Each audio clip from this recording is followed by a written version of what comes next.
education and teaching them about personal agency and letting them understand that there's a way out of this and that the path that they see being replicated over and over again by these people that wind up dying young, that wind up going to jail, that there are other options.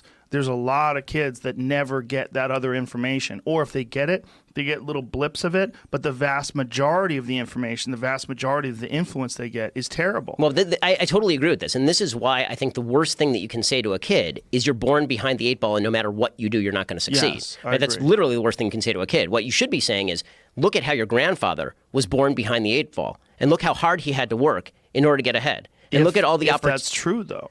But if your grandfather wasn't ahead, didn't get ahead, if your grandfather was in and out of jail, if your father was in and out of jail, if everyone around you is like that, if there's literally no influence that's positive in your life, the idea of saying to a kid like that, hey, don't pick up a gun and shoot somebody, that's way too simplistic a version of their future. In my when you're talking about solutions, I think an alternative solution is there has to be some sort of large-scale intervention in these communities to do something about what has already been set in motion and the momentum that keeps continuing decade after decade. I don't know what could be done. And that's why, again, more information needs to get into areas. I agree with a lot of the opportunities that need to be provided by education.